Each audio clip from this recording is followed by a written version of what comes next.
बज़्म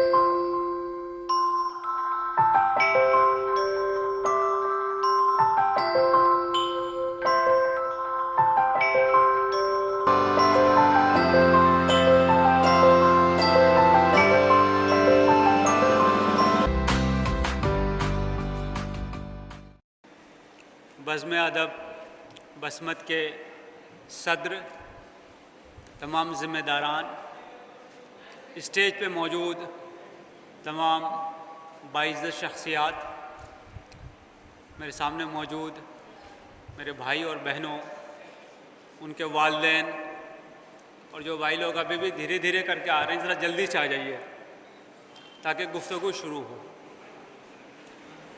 आज इस शहर में मेरा पहली बार आना हुआ है, हालांकि महाराष्ट्र में आए हुए 20-22 साल हो गए, लेकिन बसमत आने का इत्तेफाक पहली बार हुआ। दोस्तों, मेरी कोशिश ये रहती है कि हम जहाँ पे भी जाएं उससे समाज को कुछ फ़ायदा हो। आदमी अपने फ़ायदे के लिए तो बहुत कुछ करता है, हम अपना काम धंधा करते हैं, रोज़गार करते हैं, वो अपने फ़ायदे के लिए होता है, लेकिन हमसे औरों को भी फ़ायदा हो, ये सोच लानी बहुत ज़रूरी है। इसी हवाले से मैंने यहाँ ज़िम्मेदारान से ये गुजारिश की कि अगर मैं यहाँ पे आ रहा हूँ तो यहाँ के जो स्टूडेंट हैं उनके साथ एक सेशन रखिए ताकि थोड़ी बहुत मालूमात जो मेरे पास है मैं उनसे शेयर कर सकूँ। एक मशहूर क़ता है कि कश्ती भी नहीं बदली, दरिया भी नहीं बदला, कश्ती भी नहीं बदली, दरिया भी नहीं बदला, हम डूबने वालों का जज्बा भी नहीं बदला, हम डूबने वालों का जज्बा भी नहीं बदला, है शौक़ सफ़र ऐसा एक उम्र हुई हमने, है शौक़ सफ़र ऐसा एक उम्र हुई हमने, मंजिल भी नहीं पाई, रास्ता भी नहीं बदला, मंजिल भी नहीं पाई, रास्ता भी नहीं बदला। दोस्तों, आज वो कौन सी बात है जिसकी वजह से हमारे बच्चे तालीम के मैदान में बहुत आगे नहीं जा पाते हैं, बहुत अच्छी नौकरियां उनको नहीं मिल पाती हैं, ज़िंदगी में जिस मुकाम पे वो पहुंचना चाहते हैं वहाँ पे वो नहीं पहुंच पाते हैं। कभी हमने गौर किया है, सोचा है कि हम जिस जगह पे हैं वहाँ से कहाँ जाना चाहते हैं? हमने कभी सपने देखे क्या? हमने कभी चाहा क्या कि जिस हाल में हम हैं उसको हम बदल दें? हमारे माँ बाप जहाँ तक पहुँच पाए हम उससे बहुत आगे जाएं। हमने कभी ऐसा सोचा? आपके बगल में औरंगाबाद शहर है, इस साल एक बच्चा वहाँ से क्वालिफ़ाई किया है, सलमान। आपको मालूम है बचपन में वो क्या करता था? बचपन में वो खेत में काम किया करता था, बकरियां चराता था। वहाँ से आज इनकम टैक्स में एक बड़ा ऑफिसर वो बन गया। उसके पहले अंसार था, अंसार के वालिद ऑटो चलाते थे।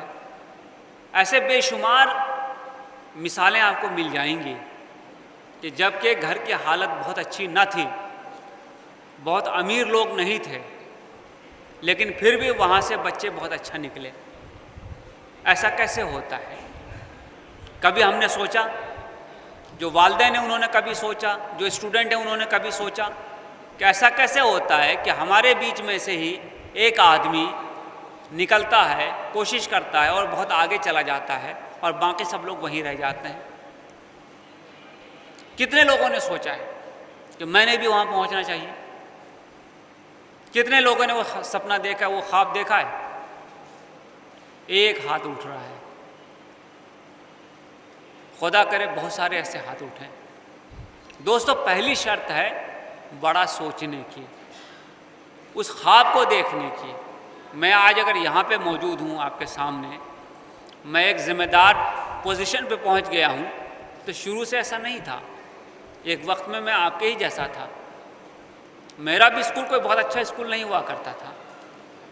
हम लोग भी मेहनत करके ही ऊपर आए। हमारे ज़माने में तो कंप्यूटर आया भी नहीं था। हमारे ज़माने में मोबाइल भी नहीं हुआ करता था। हमारे ज़माने में चीज़ें इतनी आसानी से मिलती भी नहीं थी।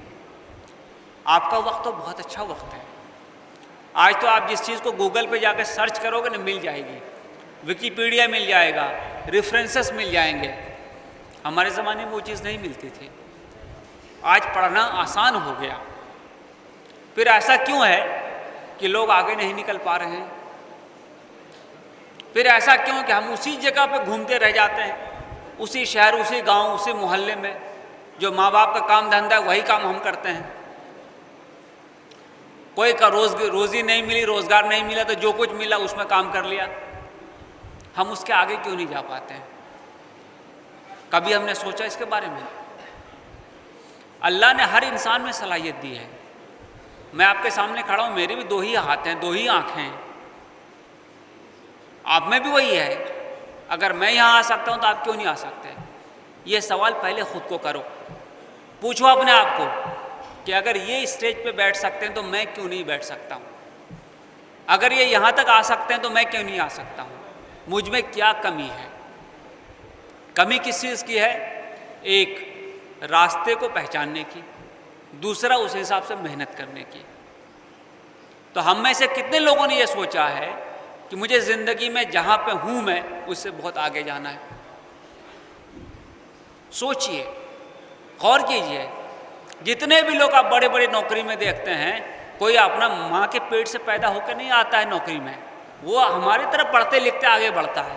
हमारी तरह वो भी धक्के खाता है, वो भी ठोकरें खाता है, उसको भी नाकामी मिलती है, वो भी परेशान होता है, उसकी भी हालत बहुत अच्छी नहीं होती है, लेकिन उसके बावजूद वो वहाँ तक पहुँचता है।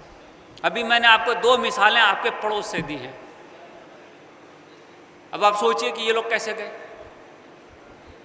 तो पहली चीज़ है कि बड़े ख्वाब देखना, सोचना कि मैं कर सकता हूँ या मैं कर सकती हूँ।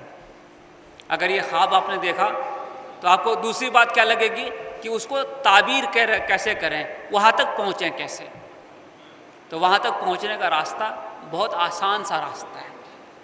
क्या है कि सबसे पहली बात तो आप फैसला कर लीजिए कि मुझे ये काम करना है। मुझे डॉक्टर बनना है, मुझे इंजीनियर बनना है, मुझे आर्किटेक्ट बनना है, मुझे IAS बनना है, मुझे IPS बनना है, मुझे जो भी बनना है, चार्टर्ड अकाउंटेंट बनना है। ये फैसला कीजिए। फिर रास्ता तलाश कीजिए कि वहाँ तक मैं पहुँचूँ कैसे। तो वहाँ तक जो लोग पहुँच गए उनमें क्या है जो मुझ में नहीं है? उनमें क्या है? उन्होंने इल्म हासिल किया, उन्होंने पढ़ाई की। तो आप भी कर सकते हैं। ऐसा तो नहीं कि आपको कोई चीज़ रोक रही है। अब सवाल है कि वो इल्म कैसे हासिल करें। अब तो इतना आसान हो गया, आप गूगल पे जाओ, सर्च करो recommended books for so and so, recommended books for this exam. आपको मेडिकल करना है, मेडिकल एग्ज़ाम की रिकमेंडेड बुक्स। आपको IIT करना है, IIT एग्ज़ाम के लिए रिकमेंडेड बुक्स। आपको सिविल सर्विस में जाना है, कौन सा सब्जेक्ट लेना है, हिस्ट्री लेना है, रिकमेंडेड बुक्स फॉर हिस्ट्री। तलाश करो, अपने आप पूरी लिस्ट खुलेगी। इंटरनेट सबके पास है, मोबाइल फ़ोन करीब करीब सबके पास है। जब मोबाइल फ़ोन पे हम इतना गेम देख सकते हैं, वीडियो देख सकते हैं, सीरियल देख सकते हैं, तो ये भी तो कर सकते हैं। तो उसको तलाश करो। अब वो किताबें कहाँ मिलेंगी? वो किताबें हो सकता है बसमत पर ना मिलें, औरंगाबाद में मिल जाएंगी। औरंगाबाद में ना मिले, अमेज़ॉन पे मिल जाएंगी, फ्लिपकार्ट पे मिल जाएंगी। कौन सा पब्लिशर है, उस पब्लिशर के वेबसाइट पे जाओ, आपके घर में किताब भेज देगा वो। कोई मुश्किल काम नहीं किताब मंगवाना। हर पब्लिशर का अभी ऑनलाइन पोर्टल है। कोई भी पब्लिशर हो, प्रिंटिस हॉल इंडिया लिमिटेड हो, और भी कोई पब्लिशर हो, जो बड़ी बड़ी पब्लिशर्स है, सबकी किताबें मिल जाती हैं ऑनलाइन। ये किताबें आप लीजिए। अब यह है कि मुझे आगे जाना है, मैं किताबें पढ़ रहा हूँ या पढ़ रही हूँ, फ़ायदा नहीं हो रहा है, तो अब ढूंढना पड़ेगा कि मेरे जैसे तैयारी कौन लोग कर रहे हैं। अभी मैं कुछ दिन पहले लातूर गया था। लातूर में एक इंस्टीट्यूट देखा मैंने, वो कॉम्पिटिटिव एग्ज़ाम की तैयारी करा रहे थे। मैं गया, वहाँ पे 50 बच्चे थे। उसका डायरेक्टर जो है वो ख़ुद सिविल सर्विस के एग्ज़ाम कई बार दे चुके थे, बदकिस्मती से उनका नहीं हुआ। अच्छी पकड़ थी उनको, अच्छा नॉलेज था, वो जानते थे। बॉम्बे में हज हाउस में है, हज हाउस में एग्ज़ाम टेस्ट लेके करते हैं, रामानी सुपर 30 चल रहा है औरंगाबाद में, engineering, medical, chartered accountancy, company secretary. तो ऑप्शंस बहुत सारे खुले हुए हैं, लेकिन इस ऑप्शन तक बच्चे को पहुंचाने की जिम्मेदारी सिर्फ बच्चे की नहीं है, वालिदैन की भी है। हम में से कितने वालिदैन अपने बच्चों के साथ बैठते हैं कि बेटा क्या पढ़ रहे हो, इसमें क्या अड़चन आ रही है, क्या मुश्किल हो रही है, तुमको कहीं सपोर्ट चाहिए, कोई मदद चाहिए, कोई ट्यूशन चाहिए, कोई गाइड चाहिए। कितने वालिदैन करते हैं? क्या हमारे घरों में ये माहौल है? हमारे घरों में कौन सा माहौल है? सीरियल कौन सा चल रहा है, इस एपिसोड में क्या हुआ, उस गाने में क्या हो गया, उस फिल्म में क्या हो गया। तो भाई ये माहौल बनाओगे तो बच्चा आपका कैसे पढ़ेगा? और बच्चे को भी ये माहौल बनाना पड़ेगा कि मैं पढ़ाई कर रहा हूँ या कर रही हूँ तो इस वक्त ज़रा टीवी बंद रखिए, मैं पढ़ाई कर रहा हूँ या कर रही हूँ तो इस वक्त ज़रा बाहर के दोस्तों को बुलाना कम कीजिए। तो ये दोनों तरफ से कोशिश होनी चाहिए। ये कोशिश अगर हम करेंगे तो धीरे धीरे हमारा नॉलेज का लेवल बढ़ता जाएगा।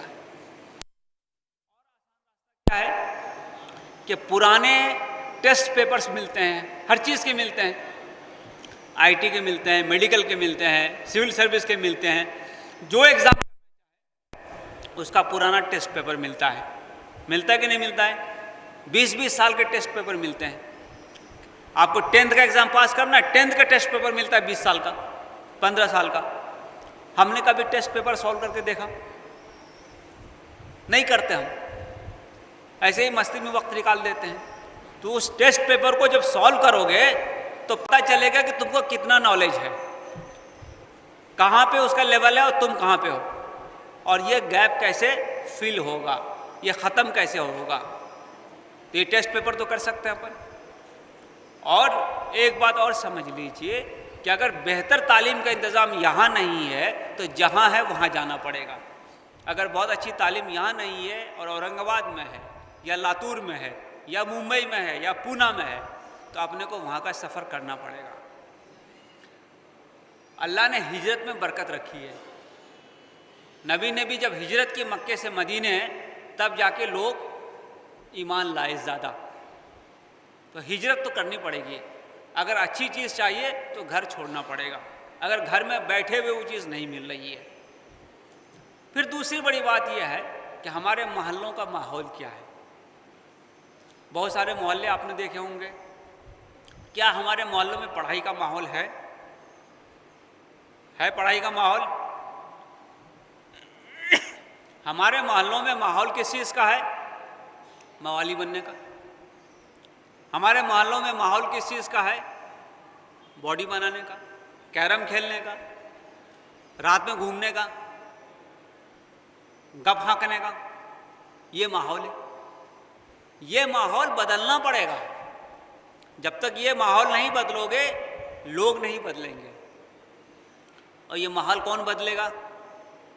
बाहर से आके कोई नहीं बदलने वाला है। ये माहौल हम सबको खुद बदलना पड़ेगा। अगर हम मटर गश्ती करना छोड़ दें, हम पढ़ाई की तरफ आ जाएं, हमारे दोस्त आ जाएं, हमारे अहबाब आ जाएं, रिश्तेदार आ जाएं, तो क्या आपको नहीं लगता है कि ये माहौल बदलेगा? बदल सकता है। और याद रखो, ये 25-26 साल तक ही सब कुछ हो सकता है।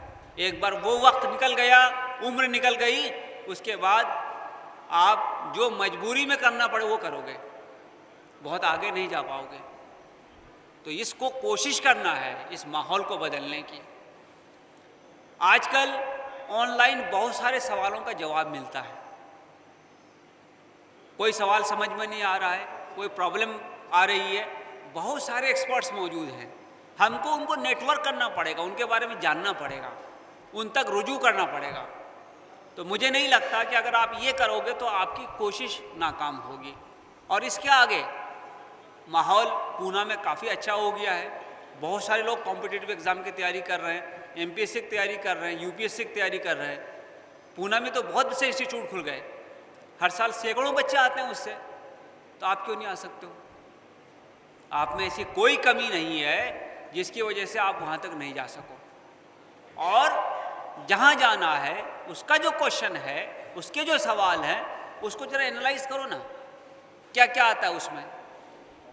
जनरल स्टडीज़ आता है, मैथ्स आता है, साइंस आता है, ज्योग्राफी आता है, हिस्ट्री आती है, क्या चीज़ आती है? क्या हम उस चीज़ को नहीं पढ़ सकते? हमारे जहन में कोई कमी है, हमको समझने में कोई दिक्कत है? अगर है तो किससे रुजू करें? सैकड़ों रिसोर्सेज अवेलेबल हैं, सैकड़ों रिसोर्सेज अवेलेबल हैं। कोशिश करेंगे तो हम 2 महीना, 4 महीना, 5 महीने में आपको फ़र्क महसूस होने लगेगा। कोई परेशानी नहीं होती उसमें। शुरू में लगता है कि अरे बहुत भारी है, बहुत मुश्किल है, हमसे नहीं होगा। याद रखो, जो गिरता है वही फिर उठ के खड़ा होता है, वही फिर दौड़ता है। गिरना कमज़ोरी की निशानी नहीं है। बच्चा जब चलना शुरू करता है तो गिरता है, वो उसको ठोकर लगती है, उसको चोट लगती है, लेकिन वही बच्चा बाद में एथलीट बन जाता है। तो अल्लाह ने उसकी किस्मत बदली, उसकी हालत बदली, जिसने कि खुद कोशिश की। कोई दूसरा कोशिश करके नहीं देने वाला है। आपको लगता है कि कोई लाके आपको नौकरी दे देगा कि भाई साहब ये लीजिए नौकरी? आपको मेहनत खुद करनी पड़ेगी, फॉर्म खुद भरना पड़ेगा, एग्ज़ाम खुद देना पड़ेगा, तब जाके सिचुएशन बदलेगी, तब जाकर हालत बदलेगी। और तालीम के सिवा हालत कभी नहीं बदलती है। लॉटरी लाख में से एक आदमी को लगती है, लेकिन हर साल हज़ारों की तादाद में लोग आईटी में जाते हैं, मेडिकल में जाते हैं, सिविल सर्विस में जाते हैं, कोई भी नौकरी ले लो, चार्टर्ड अकाउंटेंसी में जाते हैं। कौन सी नौकरी ऐसी नहीं है जिसमें 1000 से 2000, 5000, 10,000 से कम लोग जाते होंगे। अब तो आईआईटी में 45,000 तक लोग जाते हैं, तो हम क्यों नहीं जा सकते? ये सवाल करना बहुत ज़रूरी है, ये अपने आप को पूछना बहुत ज़रूरी है कि हम में ऐसी कोई कमी है क्या? कोई कमी नहीं है, सिर्फ कमी है हिम्मत की। कह रहे हम कैसे करेंगे? अगर मैं भी यही सोचता तो मैं यहाँ नहीं होता, मैं भी कोई छोटी मोटी नौकरी कर रहा होता। हम कैसे कर सकते हैं? हमसे नहीं होगा, हमारे साथ ऐसा होता है, हमारे साथ वैसा होता है। ये सब बहाने हैं। जिसको करना होता है ना, वो कर लेता है। अभी मैंने आपको बताया, सलमान अभी 5-6 महीने पहले मेरे पास था, बताने लगे भाई मैं खेत में जाकर बकरी लेके चराता था, रोटी लेके जाता था। मैंने तो कभी सोचा भी नहीं था कि एक दिन मैं यहाँ रहूँगा, लेकिन ये लोग तैयारी करने लगे। मैंने उनको देख के सोचा कि मैं भी कर सकता हूँ, और मैं भी उसी रास्ते पे लग गया। तो हर साल ये ऐसे बहुत सारे लोग क्वालिफाई करते हैं, कामयाब होते हैं, अच्छी ज़िंदगी की तरफ मुड़ते हैं, जो सपना देखते हैं और उस सपने को हकीकत में बदलने की कोशिश करते हैं। ये सपना तुम भी देख सकते हो, ये सपना हम सभी देख सकते हैं। तो याद रखना इस बात को कि कोई भी मिशन इम्पॉसिबल नहीं है, कोई भी चीज़ इम्पॉसिबल नहीं है। इंसान ने अगर सोचा होता कि चांद तो इतनी दूर है, उस पर कैसे जाएगा, तो इंसान चांद पे ना गया होता। अब मालूम है ना आपको, चांद पे लोग जा चुके हैं, आज तो चांद के आगे लोग चले गए, और हम अभी तक उसी सोच में हैं कि हम कैसे करेंगे। हर वो आदमी जो बड़ा बनता है, उसकी बुनियाद बहुत मामूली होती है। वो कोशिश करके, मेहनत करके वहाँ से ऊपर उठता है। तो इस बात को हमेशा याद रखना, और मन में कोई डर नहीं आने देना। डर इंसान का सबसे बड़ा दुश्मन है, जो तुमको कोशिश से पहले ही हरा देता है। हमसे कैसे होगा, ये बहुत भारी है, ये बहुत मुश्किल है, ये काम हमसे नहीं होगा। सुनते हैं ना, ऐसे कहने वाले लोग तुमको बहुत मिलेंगे, हिम्मत दिलाने वाले लोग नहीं मिलेंगे। क्योंकि हिम्मत वो दिलाते हैं जिनको खुद पे यकीन होता है, जो ये कह सकते हैं कि मैं कर सकता हूँ और तुम भी कर सकते हो। तो हमेशा इस बात को याद रखना। ये मैं एक जनरल गुफ्तगू इसलिए कर रहा हूँ कि लोग थोड़े से बेदार हो जाएं, लोग सोचें। हम तो बड़ा सोचते ही नहीं, छोटा छोटा सोचते। मेरे बाप की टेलर की शॉप है तो मैं भी मास्टर बन जाऊँगा, मेरे बाप की ये दुकान है तो मैं भी वहीं बैठ जाऊँगा, वो ऑटो चलाता मैं भी ऑटो चलाऊँगा। अरे भैया, उस ऑटो के मालिक क्यों नहीं बन सकते हो? तो तुम ऑटो की कंपनी क्यों नहीं खोल सकते हो? खोल सकते हैं ना, क्या कमी है? कोई कमी नहीं है। जहन में इस बात को नामुमकिन समझना, ये कमी है। तो कभी किसी चीज़ को नामुमकिन मत समझो। नामुमकिन कोई चीज़ नहीं होती है। जो एक इंसान कर सकता है वही दूसरा भी कर सकता है। हमेशा इस बात का ख्याल रखो। किसी के जहन में कोई ख़ास सवाल है, कोई परेशानी है, तो वो सवाल पूछ ले, क्योंकि ये गुफ्तगू मैं बहुत देर तक कर सकता हूँ, लेकिन तुमको क्या परेशानी है शायद कि उसका हल इसमें ना हो, तो मैं स्पेसिफिक वो उसका जवाब दे सकता हूँ।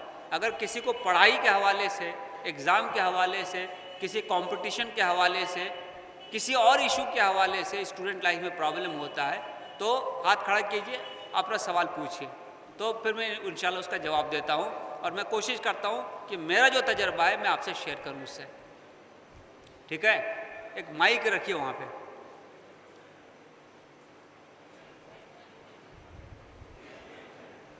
कोई कैद नहीं है, जिसको जो सवाल पूछना पूछ लो। दीजिए, बच्चे को दीजिए। हाँ,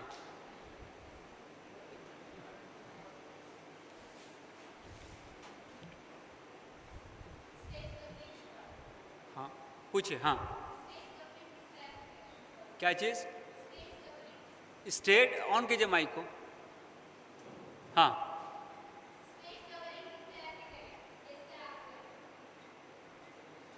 क्या पूछे सवाल? Stage fear. हाँ, अच्छा, स्टेज फियर की बात कर रही हो क्या? ओके। हाँ, स्टेज फियर एक बहुत आम सा प्रॉब्लम है। ये 100 में से 90-95 आदमी को होता है। हमको भी बहुत हुआ करता था।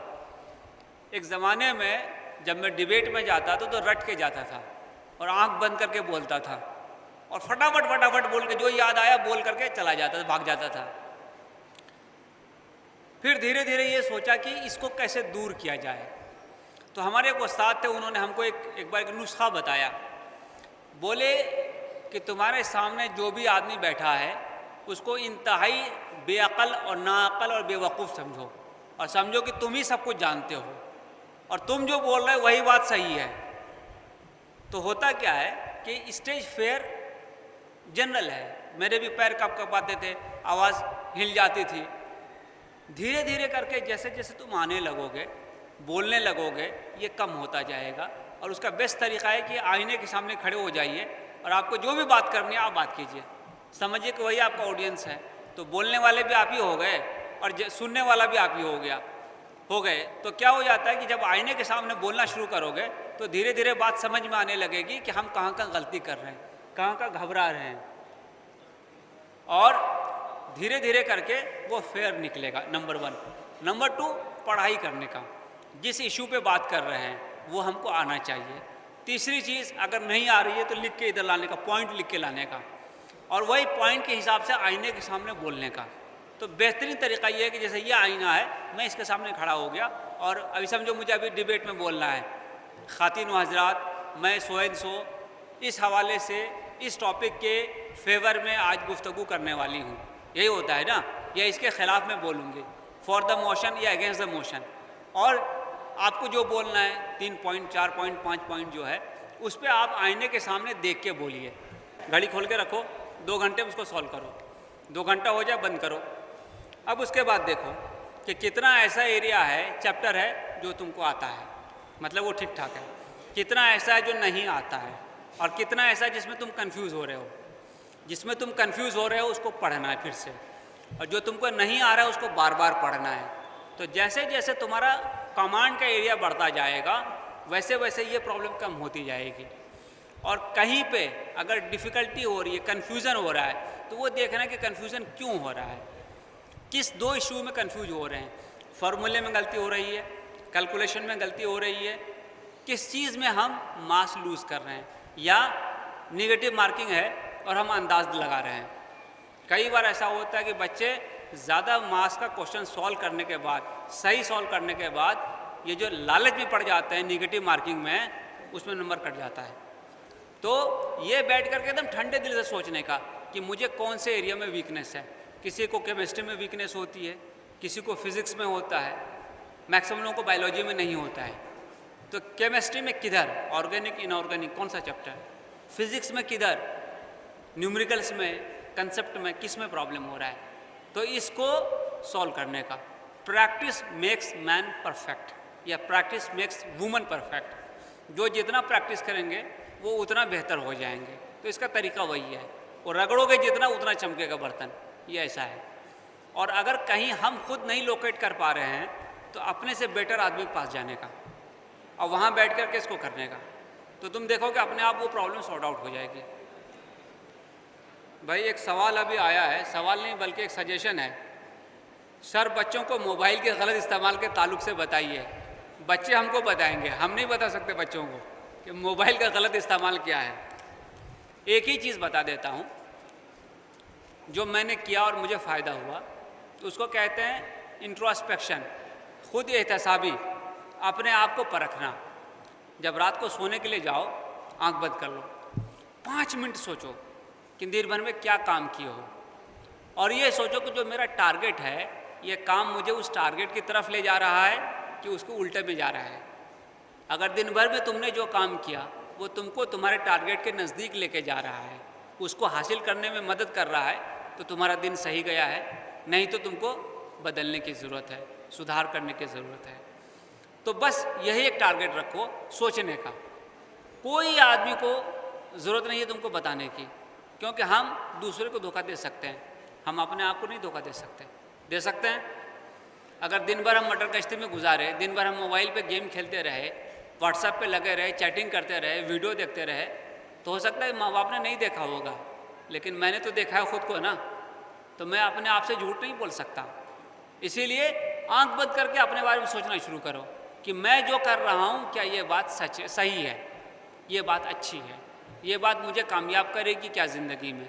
जिस दिन आपने इस चीज़ को ले लिया, उसी दिन आपको जो है पता लग जाएगा कि आपको क्या करना है लाइफ में। मोबाइल बहुत काम की चीज़ भी है, नुकसान की चीज़ भी है। तो किसी चीज़ को कितना इस्तेमाल करना, यही बिजली है, इससे पंखा चल रहा है, इससे लाइट हो रही है, इसी बिजली के सॉकेट में हाथ डाल दो, झटका लगेगा। तो फैसला आपको करना है कि आपको बिजली से पंखा चलाना है, लाइट जलानी है, माइक चलाना है, कि उसके सॉकेट में हाथ डाल के झटका लगाना है और अपनी ज़िंदगी ख़त्म करनी है। तो हर टेक्नोलॉजी का जहाँ फ़ायदा है वहाँ नुकसान भी है। तो ये हमको खुद समझना चाहिए कि क्या मेरे लिए सही वक्त है क्या। एक बार कामयाब हो जाओ ना, उसके बाद देखो जितना मोबाइल देखना है, जितना फिल्म देखना है, जितना नॉवेल पढ़ना है, जितना जो कुछ मोटर गश्ती करना है, जितना मोटरसाइकिल पे घूमना है, पहले कामयाब हो जाओ, क्योंकि ये वक्त नहीं आएगा फिर से। मोटरसाइकिल फिर से आ जाएगी, मोबाइल आ जाएगा, लैपटॉप आ जाएगा, वक्त नहीं आएगा। तो इस चीज़ को ध्यान रखना।